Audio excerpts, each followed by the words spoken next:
I've got three particular check-ins or updates right now that I wanted to just share regarding three businesses. This might inspire people that are considering coming to Canada to choose Newfoundland, because there are opportunities for you to do either things like these folks are doing, or if entrepreneurship, if running a business isn't your wheelhouse, you can still come and have opportunities in your area of employment or education or whatever the case may be. The three companies are 1949 Barbershop, Newborn Lander, and Mamasita Mexican Kitchen.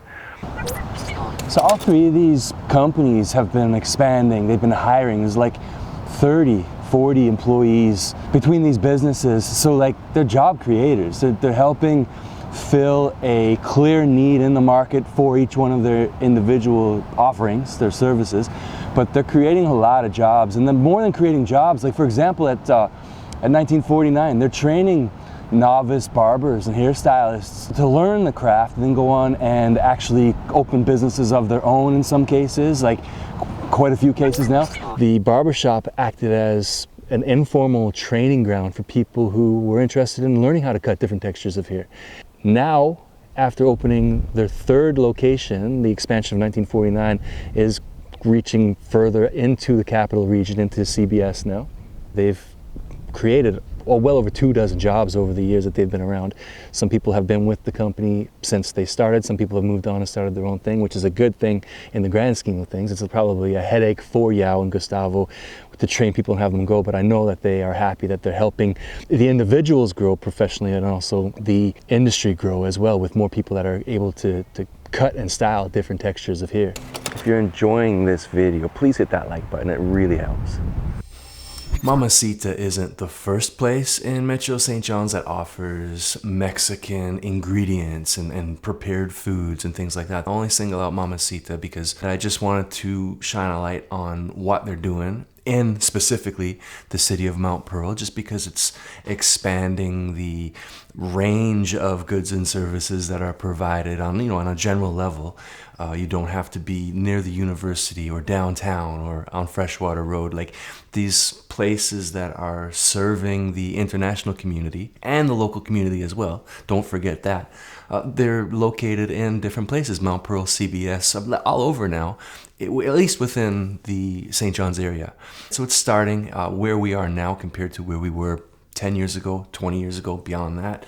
It's a different place, right? The offerings from Mamasita are serving the community that's changing, but they're also serving the community that has been here for generations, because people that grew up on fish and chips or Jig's dinner and things like that, they're just becoming more adventurous with their diet for a various number of reasons. Maybe they've lived away and moved home, or maybe they're interested in trying foods that taste different. So the marketplace is changing, right? It's not just that Mamasita or 1949 are serving only an immigrant population. They definitely are serving the new Canadians that are coming, but what they offer is accessible to everybody, and people understand that.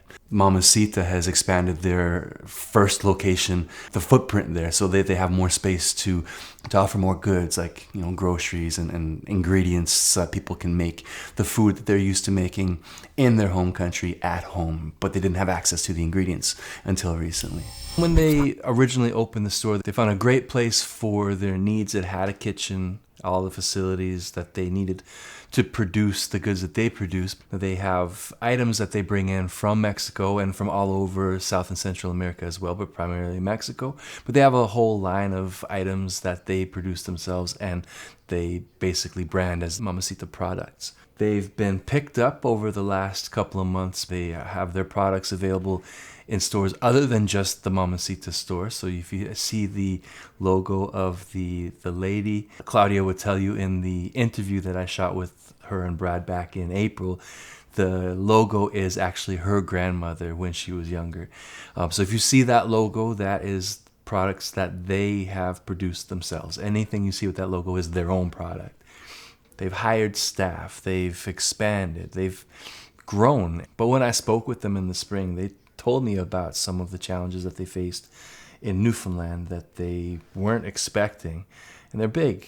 Like, they couldn't find proper accommodations for themselves and their young family. They couldn't find childcare. They couldn't find just things that a lot of people take for granted. But they decided that this is where they want to be, so they found ways to get around these major problems and get over them and get past them. And now the business is thriving. The opportunity for Claudia and Brad is huge. The choice is theirs, how big they want to take this. And I believe that they can take it as far as they want to. They've introduced a really good product, a really good offering into the community of Mount Pearl, the greater St. John's area, and the entire province of Newfoundland and Labrador, really. I talk about Newfoundland on this channel. If that's something that you're interested in, consider subscribing, please. Now finally, I just want to mention something about another very good friend of mine that you may be aware of by now if you are in Newfoundland, because this has been pretty big news over the last last month or so, I guess. Constanza Safatli from Newfoundlander. She is a rising star in the Newfoundland business scene, the Canadian business scene, the political scene. She's all over the place. You may have heard about her appearance on the Dragon's Den TV show, where she successfully received an offer that was in line with what she was looking for her company Newfoundlander, and the expansion there is now on. Now Newfoundlander is an amazing success story for a new Newfoundlander who came to Canada as a lawyer and found that there is a giant concrete reinforced wall in front of her if she wanted to practice as a lawyer in Canada, which is something that if anybody's going to change over time, I wouldn't put it past Constanza to break down that barrier for other people. But for herself, she found a groove that is really working for her as far as I can see. There is a lot of buzz about her company here in Newfoundland because it's just a great company with great products, and then the spreading the word across Canada through the Dragon's Den. Like, who knows what's going to happen with the company's business in terms of sales and things along those lines. But what's really amazing about what she's doing is, like Yao with 1949, mentioning the employees that have come through 1949. It's the same sort of story with Newfoundlander, where women, newcomer women primarily, if not solely, have come to Newfoundlander for a chance, for a job. They may have never sewed a single thing in their life, much like Constanza, and she'll tell you this, but they have found a place in Newfoundlander where they learn a skill and they are making great products for people by hand in Newfoundland and Labrador, but they are then able to do other things because they can achieve their permanent residency status or whatever their goals happen to be. Newfoundlander, they're training people how to sew. They're teaching people a skill, but these are women who are already skilled. They already have credentials and experience in certain areas, and they're not able to practice maybe due to licensing issues or language issues. But at the end of the day, they're getting opportunities while doing something that helps them feel fulfilled with what they're doing, creating awesome clothes for babies, right? Like it's an awesome surface level thing that they're doing, but they're also gaining experience working in Canada, in Newfoundland and Labrador, and they're also developing the other skills that are required to help them with immigration, like developing their English skills while they're dealing with customers and things like that. And there have been a number of people that come through Newfoundlander getting their footing here in Newfoundland and Labrador solidly, and they're like 1949's former employees who kind of graduate. They do the same thing, and there are businesses that are springing up from employees of Newfoundlander who learn how to sew, learn how to make baby clothes, baby hats, baby bonnets, and they do what they're passionate about on the side, and Constanza has been giving them a platform to develop and grow businesses of their own.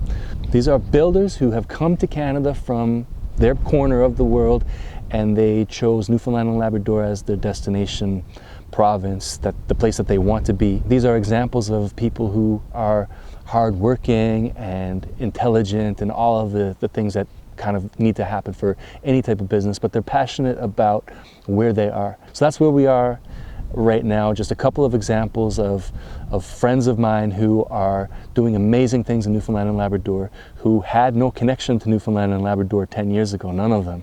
Now they're all deeply entrenched in the business space in St. John's. So Yao, along with his partner Gustavo, Brad, along with Claudia, and Constanza and her whole team really have really contributed so much to the St. John's region and the greater Newfoundland and Labrador, to be honest. These companies, these businesses, they're filling a need, filling a gap in the market that is clearly there because they're expanding. But while they're doing that, they're helping on so many other levels as well. And Newfoundland and Labrador is better because of it.